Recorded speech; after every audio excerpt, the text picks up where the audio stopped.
afternoon, everybody. It's the psychic and the detective, Neil Humphreys and Lorraine Reese. Hiya.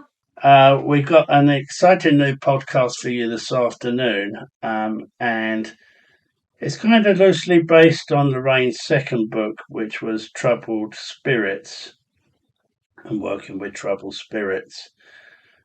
So I'm gonna start off, if I can, Lorraine. Because sometimes with troubled spirits, it is very often when they leave this earthly plane before their time.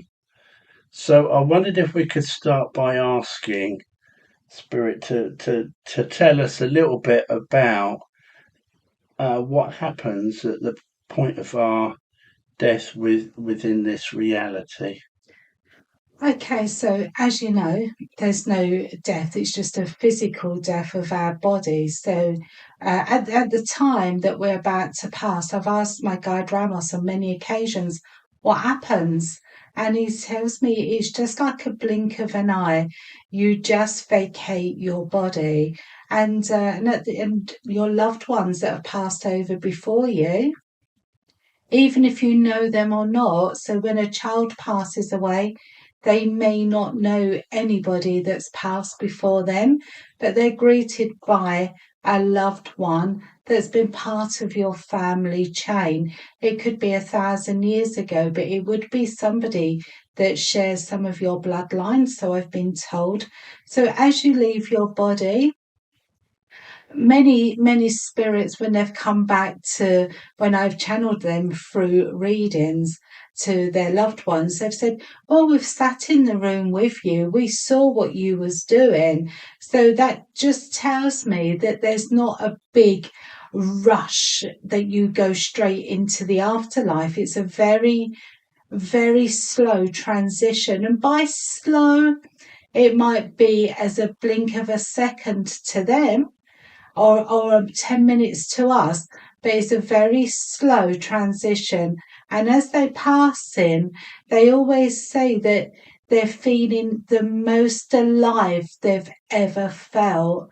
So, because you're out of this physical body, you're now seeing things 360, you're seeing things in different dimensions. And so, this is what they've been told, and I've been told by my guide and other spirits that have passed away, that you actually, at the time that your body finally lets go of your soul, so this brings me on to something else in a minute or two. So the minute your body actually says to your soul, and your soul tells your body that we no longer need this physical vessel, and that is when you go onto the realms of your journey and going into your transition into the spirit world. Somebody always says to me, what is death? And I say, there's no death, we just transform into spirit. So to me, and by what I've been told by the universe and spirit, is that the final moments you leave your body, you are still in the surroundings of where you are. I think that there's been online quite a few people that have put up about what they call near death experiences, and so that would follow with it if, for instance, they died on an operating table. People have sort of said I was like I was floating above it. Mm-hmm. So you're part. That's part of the transition. You're neither out of your body or in it, and you can journey it elsewhere. Is that right? Well, when you've actually let yourself, and be told, you turn in your physical body, your soul is that they want to vacate now, then you do actually, that is the moment of death. But when people have near death experiences, it's because it's not really their time to pass away, and so the energy field is giving them the choice whether they want to come back into their physical body or transcend into the spirit realm. And so when people have out of body experiences or they have near death experiences, they go through the same process that they're actually leaving their physical body, but that cord is not severed because the soul and the body are not ready to get rid of it. And so you can be drawn back, or you can then decide, I don't want to come back. And then you ask Spirit to cut the cord and allow you to fly off. That's really interesting. Thank you. So I suppose that sort of leads us on then to, that where that cord is cut for somebody when they weren't ready for it to be cut. And what happens then?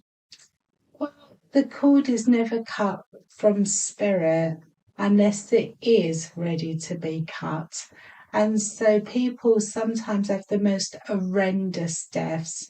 People that have got murdered or people that die in accidents.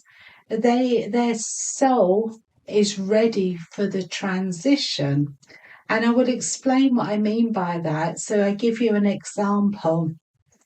One of my clients, her son, said to her 2 nights before he passed, and she didn't understand what he was saying to her at this time. He said, Mum, I really feel that my journey on this earth is coming to the end. And she said, Don't be silly, son. You're only 28 years of age. And he said, No, I just really feel that my time's coming to an end. Now, this young man, he had no physical illness, no mental illness. He was very, very much a normal 28-year-old man, Quite fit. very fit, very healthy, and I've been really lucky. I saw a picture of him, and he does look the picture of health. And then 2 days later, she got the dreaded phone call to say, your son's been involved in an accident. We need, he's in a London hospital. I won't to give you the name of the hospital, and you really must come. But when she was on the taxi and the taxi driving there, she knew that he passed because she actually got in her ear, Mum, I told you it was my time to go. That's very interesting for me because it was when my paternal grandmother passed. Her husband, my grandfather, had already passed, several years before. And it was 5:30 in the morning, suddenly sat bolt upright Mm-hmm. because I had this vision of me nan saying, I can't find your grandfather's grave. Oh no, that's really interesting. Okay, and I didn't know any more, and that was 5:30 in the morning.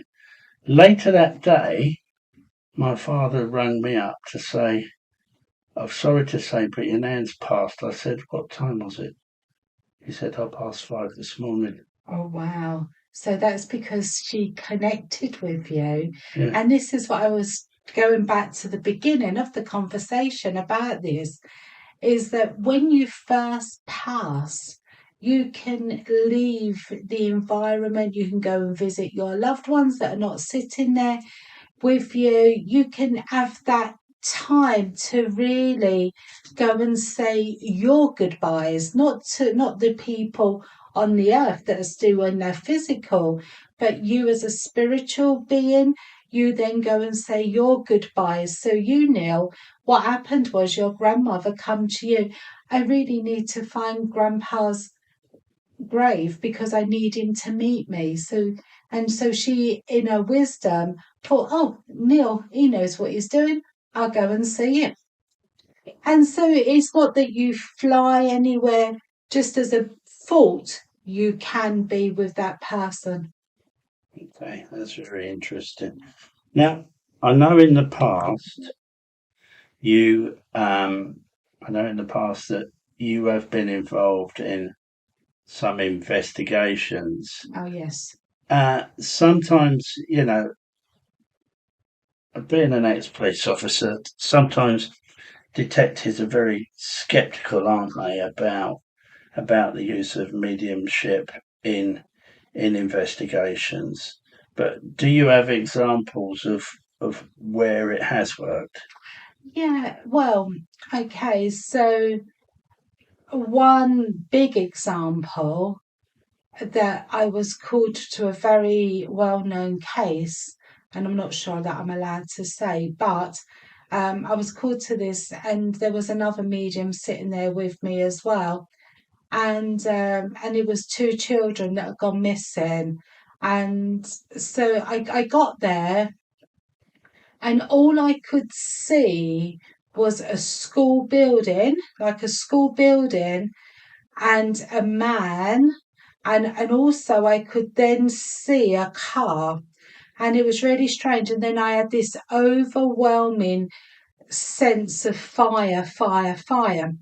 So at the time, this other clairvoyant that was with me, he turned around and said, "Oh, they're both dead and they're floating in Prick Willow Lake." So so I was asked, "Do you see the same?" I said, "No, I can see a school building." I said, "And yes, I do believe that I can see that they have vacated their physical bodies." I said, "But I can still smell smoke, and I can still see a car as transportation." And so at that particular time, I was due, um, the following day, I was due to be at Heathrow Airport because I was travelling to Japan to work. And so when I come back to England, because it never really made news out in Japan, not that I could really understand Japanese anyway, that they then found that it was connected with a school type college building, and that these two young children were put in the what they do when they burn things, what is it called, incinerator, Mhm. and then their bodies were shifted and they was placed in open ground somewhere a few miles away. So that's one of the cases that I helped with, which obviously there was nothing we could do because time I was called, this was already taken place. So yeah, so that was quite interesting, and I did get a phone call a week or two down the line from the investigating team and saying thank you. You was very useful with what you told us. But sometimes we do things not so connected with the police, but we do our own investigations as well. But obviously we have to not allow this to be public knowledge because we don't want to be interfering in the police's work. That's really interesting. Yeah, and I think we both have had other experiences where you're coming up with things, and sometimes I do the research, and then afterwards I never do it before, but we do the research after with what you're coming out with, and it can be a lot of the times validated as what's being said.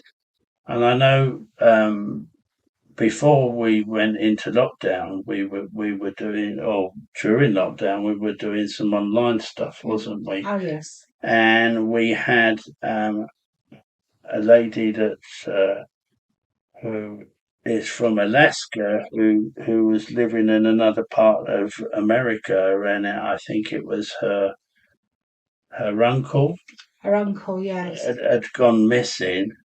Um, and do you want to sort of say, because you was then asked by that lady about what had happened, and although we were, you know, those miles away and we couldn't go to the scene at the particular time, you were picking up things.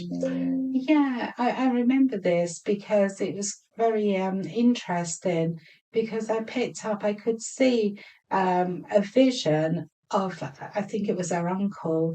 I could see his vision. I could see a car that I described like a vanny type car.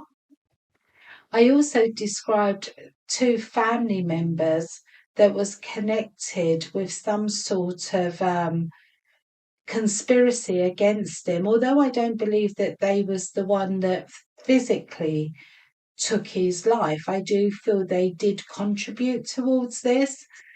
But then I did see other souls in the same burial spots as where this gentleman was put to his final earthly resting place.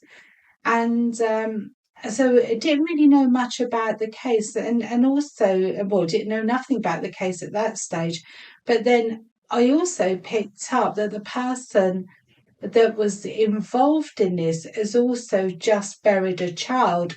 And wow, the lady that was on the course, she said that's amazing because unfortunately, a 3-month-old baby just passed away.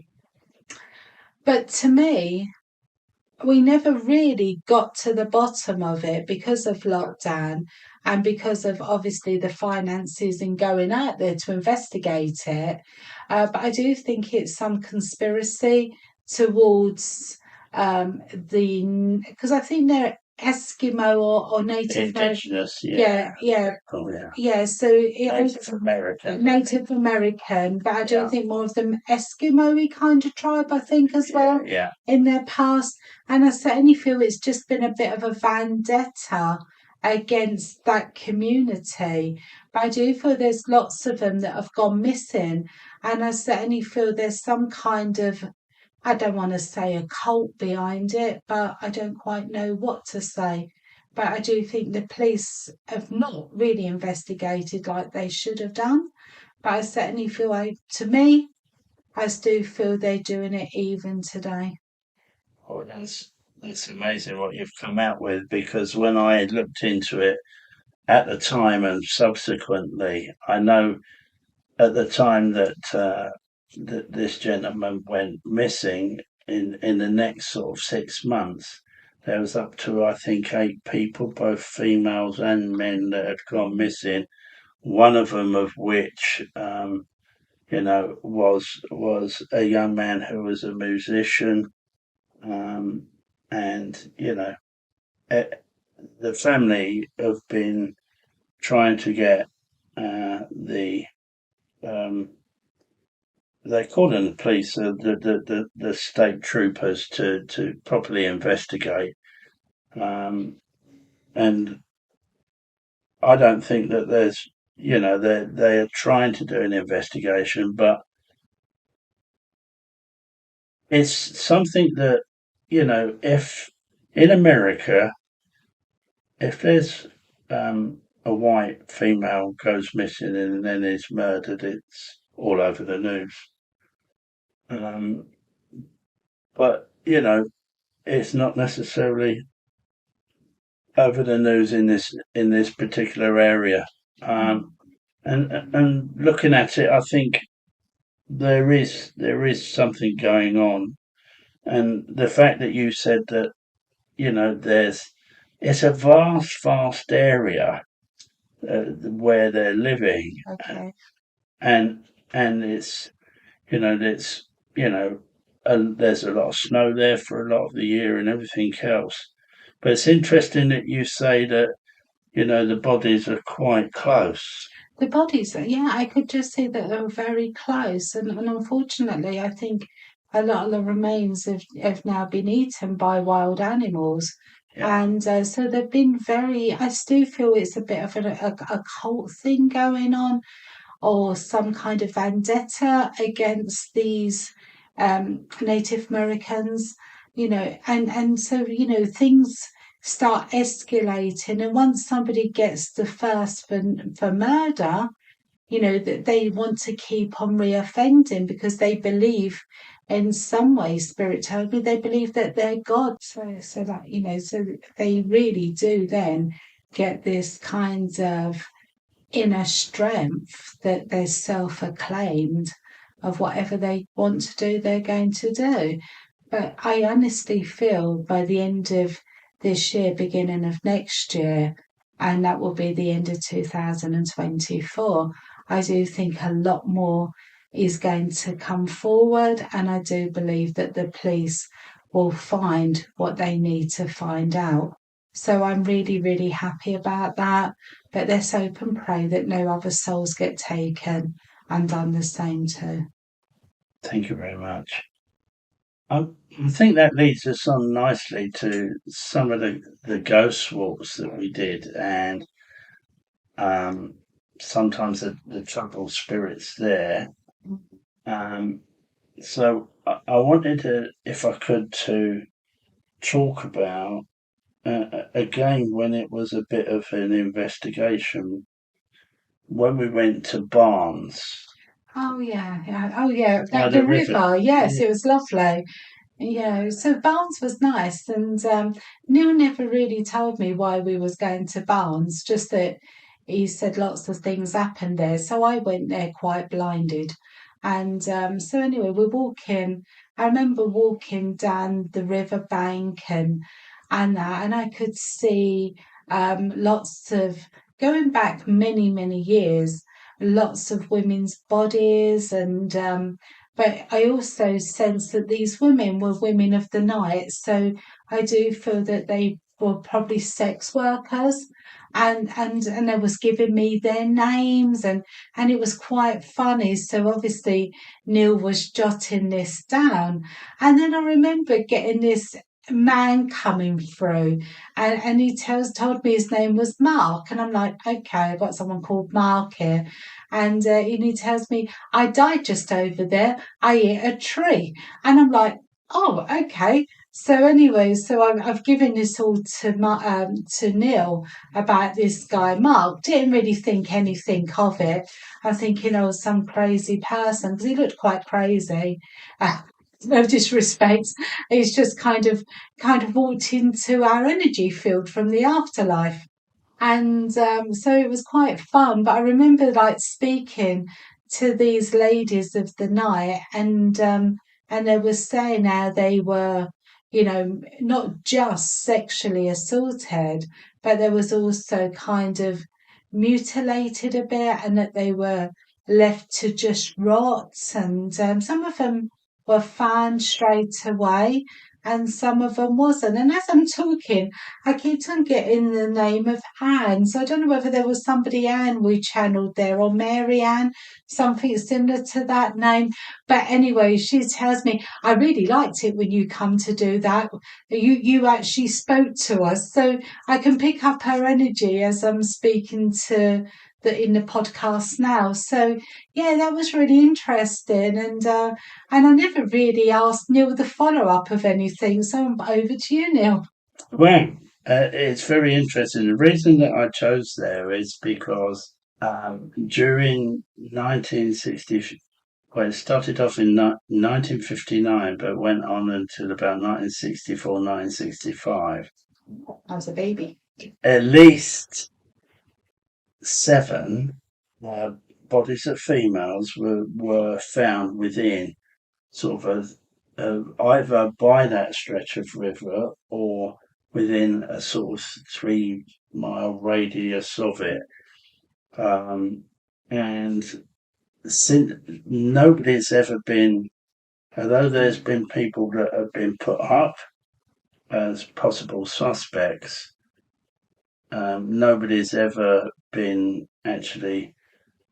The police has never sort of closed the case to say this person has definitely done it. There's been people that have been put up as suspects, as I say, but not everybody's done it. Now, when we're going around, I've got to talk about this Mark, if I can, Oh, okay. I remember him, yeah.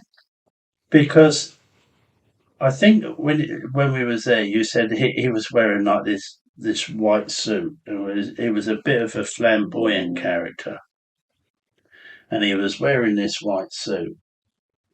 And he actually said to you, "Don't you know who I am?" Do you remember that? I don't, but yeah, I'll take it. You And did it, say that. and then he says, "I'm effing Mark Bolan." Oh, yeah, I remember. And I'm like, who's that? And I had to tell Lorraine that he in fact was a music artist, a well-known musical artist that was it part of his group was T Rex, Um, and he actually died when his Mini hit a tree in Barnes, not far from where we were. that's why he said he hit the tray. I get that now. Yeah, so yeah, it was quite interesting when we done the bones.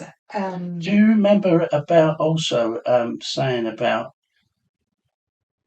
trunks and body fat? Because when I'm working, I do work sometimes in trance, so I don't really always remember. Okay, well, I'm going to sort of remind you a little bit Okay. because I think you were saying I can see like trunks or suitcases with rotting body parts in them, Ooh, nice. and yeah, and then being dumped in the river. Oh, wow. When I looked into it, it's an 18th a 19th century. This servant of this house had chopped up the landlady where she was staying.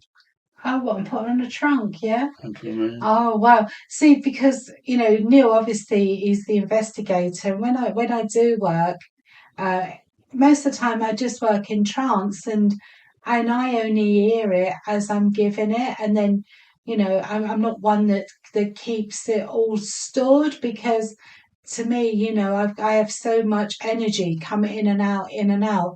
If I stored everything, I'd be better than any computer that's ever been invented. and I think there are times, isn't there, where you've said something you didn't even know what it means. Absolutely, especially when like these big long words, I wouldn't even know how to pronounce them as a general rule. I think also we one of the ghost walks we did was in um, Whiz Beach. Oh dear, yes. Mm. This one haunts me even today because I still sometimes visit Wiz Beach because of family living up that way and working up that way. But so anyway, we're doing the Wiz Beach Ghost Walk, and we've got lots of people from Wiz Beach that actually joined us on this walk, didn't they? And there was quite a few strange things happened that day, well, that evening, and it was quite eerie. It must have been about October, November time because it was quite dark. It was dark by the time we finished. Yeah, Yeah, because it was pitch black. I remember this. And I think we started off in a churchyard, if I'm right, did we? And we was just picking up. I remember that because we would. I'll tell you for why. First of all, I think we all felt that like our feet were being grabbed. That's right, yeah, in the graveyard, and some of the people on the ghost walk could actually feel that their feet was being dragged. Some people felt that they didn't know where they was. They were quite, Just yeah, yeah. There was all a little bit. And then when we actually looked, we were yards away from a memorial to the slaves. Of course, yeah, we was, yeah, because then we realised then that they were putting chains round our ankles. That's I it. remember that, yeah, and but not just me and Neil, but everybody that was on the Wiz Beach Ghost Walk. They still talk about this today. Um, so going on for that, I remember them walking through the town, Wiz Beach town, and it's quite an oldie worldy town. And then we had this big encounter with Matthew Hopkins, the self-acclaimed witch doctors general, was he? Witchfinder General. Witchfinder general, and it Yeah. was something like this. Well, the thing We was, was in a quite a yeah, small alley, weren't we? yeah. Yeah. And what happened, particularly to your daughter Kaylee at that point?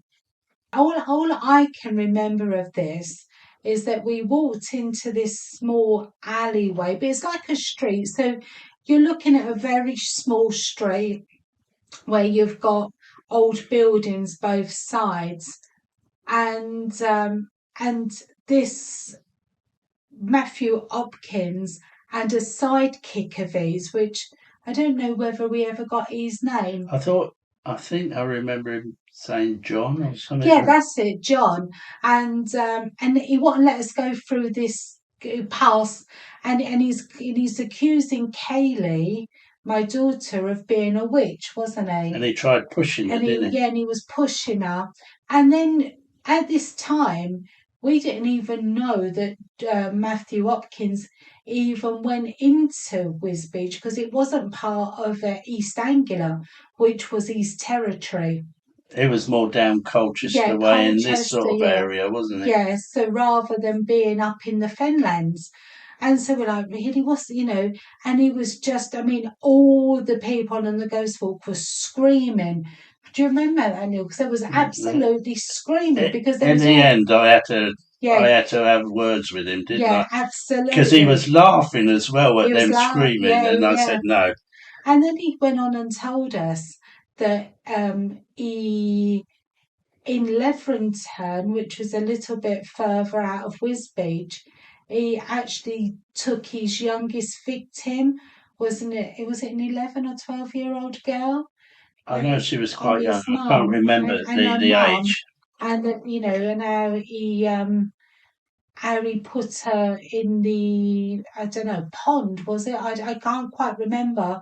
But Harry, he had great pleasure in collecting the 5 shillings or something for her body. And it turns out there was no witches there.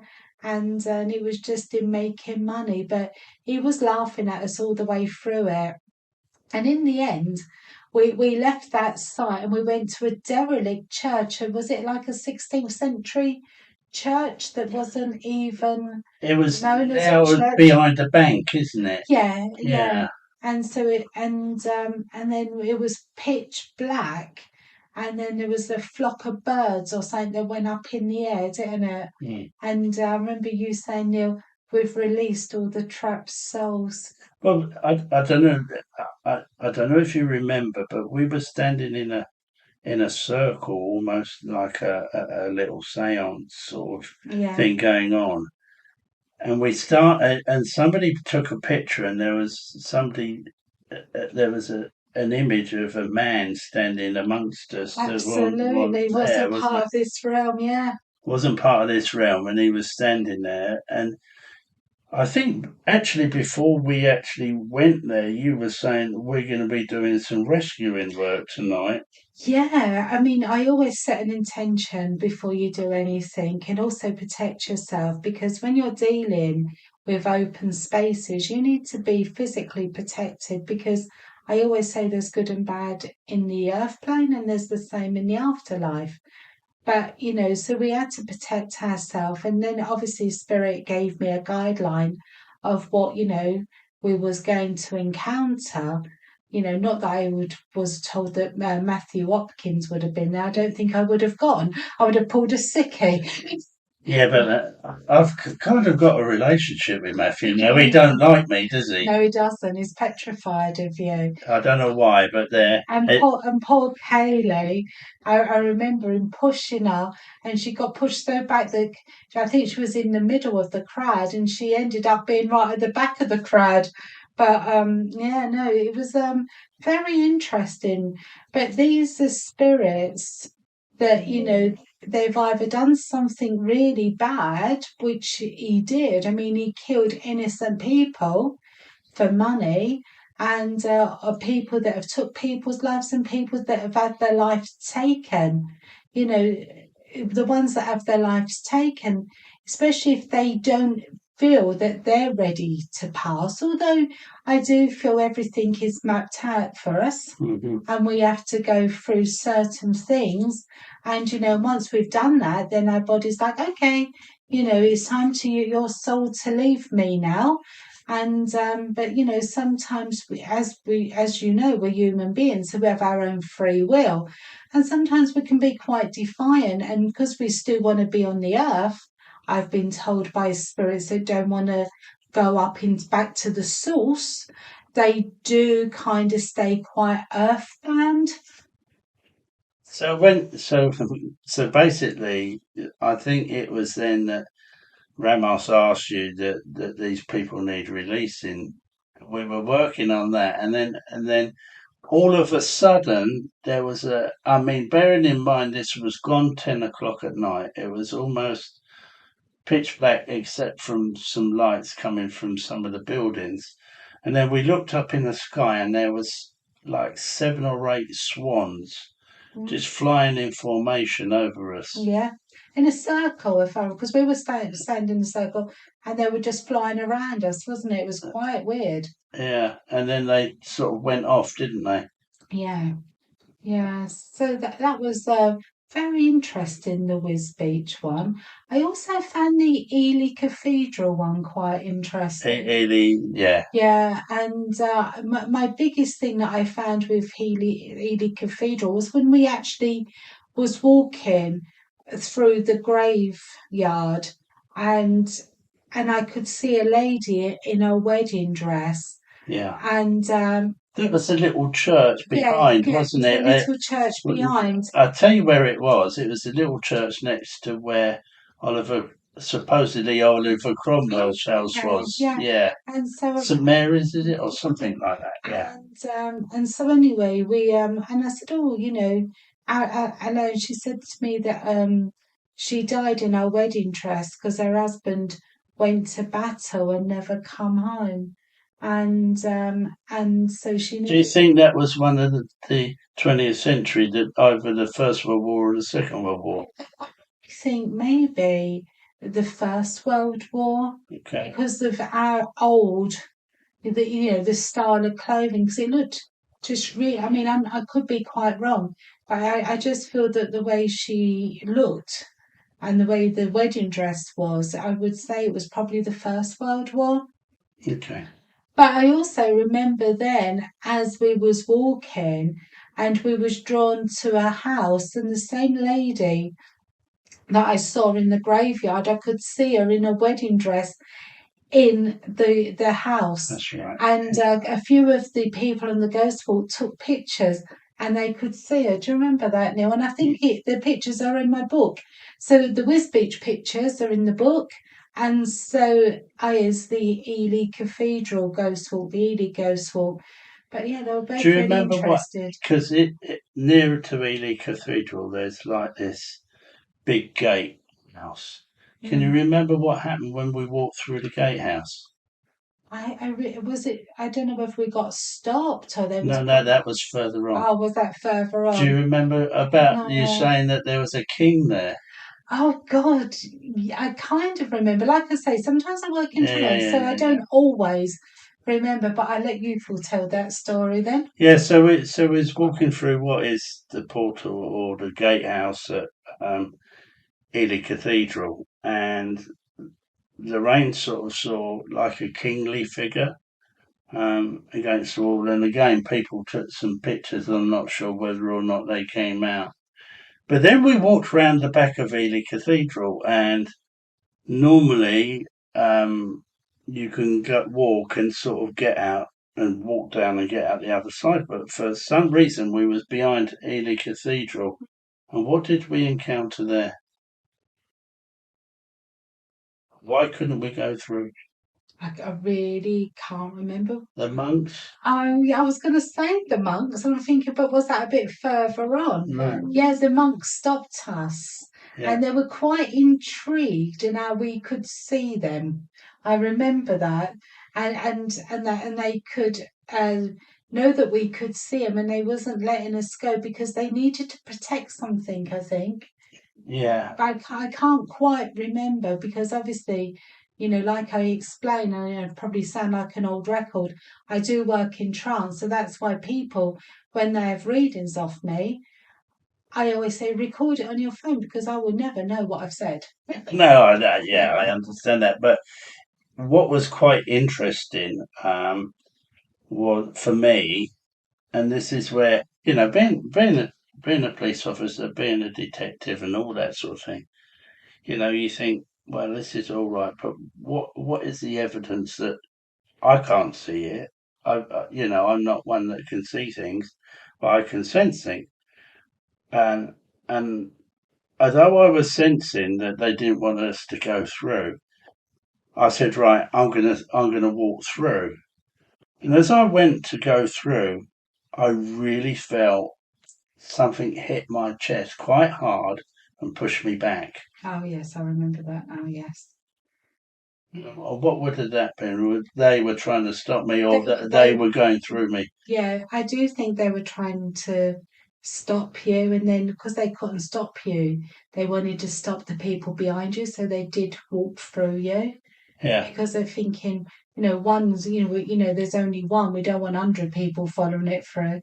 yeah, Yeah, but I honestly feel that something to do with Ely Cathedral. There's something that religion don't want us to know, or the church don't want us to know about something.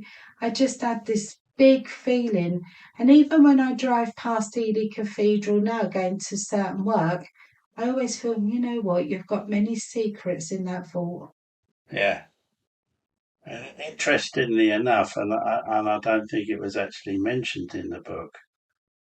You actually mentioned about you felt people burning Oh, nearby. okay. Yeah. And then if you stand at the front of Ely Cathedral and walk to where the junction is of the town, there's actually a memorial there I was there. for three people that were burned at the stake for heresy. Ah, what does heresy mean? Well, basically that they're not conforming to what The the church. church wants them to. So, And sometimes it was during when the Catholics were in charge there. Um, if somebody come up with that was nonconformist or Protestant sort of leanings, then they would be persecuted. Yeah, if they was going against what the norm was of the time. So when because Charles the First used to go there, had now Gwyn nearby, and so he was often there. But they were very clever, the monks and the people with the cathedral, because during the Tudor and Stuart times, when it went from sort of Henry VIII that was Protestant, it then went for a time for being Catholic, and when it went back to being Protestant again, they always sided with who was ever in charge. oh, I see. So in Henry VIII's time, when there was the dissolution of the monasteries going on, oh yeah, Henry, yeah, well, we'll help you out, and the same when. So yeah, it's sort of they kept in charge of, kept in um, things with the times. They kept up with the times. Wow. So that was a really interesting ghost walk, and The other thing that you probably don't remember from then is you actually turned around and said, is Dave here?" oh, okay. And people said, "Well, who's Dave?" No, nobody could take Dave. Again, we had some people on the walk with us, and you come across these two young lads, that were in their late teens, and you said that they drowned, and they wanted to know if Dave was there to talk to their father, Dave. I went away and researched that afterwards, and 2 or 3 weeks beforehand, these lads had drowned nearby in one of the fens. Oh, Yeah, they were out in I think it was either an animal or something got into trouble, Oh, bless them. Yeah, so it's really nice because when you are doing a ghost walk and even if they're not troubled spirits and they want to connect and pass messages on, they always feel they can. They see that being we're like a lighthouse and they just get gravitated to us to just let their loved ones know that they're fine. Okay, so I'm just going to sort of end this session, if you like, Mm. now. Is how do we know when spirit has visited us? What's the sort of signs that spirit has Okay. visited us? Okay, so some people, I honestly say the first feeling that people have been having a visit from spirit is that you could get like a cold shiver down your spine. You could get like a cobweb feeling. Has anyone ever walked through a cobweb? Mm. And so it's like an ectoplasm feeling. An ectoplasm is an old form of clairvoyancy where the spirits used to form an ectoplasm, but they don't really seem to do that now. So, and also you can just know, you can just sense that you're not on your own. There's many ways that you can, know that spirit's connecting with you. And so, but the best one for people that are starting out is like now I've got someone just stroking my arm. So my guide wants you, oh, they stroke people's arms or they play with people's hair, or you get the cobweb feeling. You get many feelings but they're not above you. This is what I need everyone to know. If you learn something from this podcast today, they're not above you. Nothing is above you. They're just beside us on a different dimension. Thank you very much. I think that brings it nicely to end. And thank you everybody for listening. And we'll be doing another session very soon. And we're also going to be looking at space, time, and reality on the Ooh, next podcast. I lovely. Yeah, we are going to be looking at doing at least one or two a month, really. So do keep tuned. Yeah. And we'll also do Subscribe to our Spotify channel. Spotify, and hopefully we'll do it on YouTube. Okay. Perfect. All right. Thanks, Lorraine. Thank And you. thank you, everybody, for listening.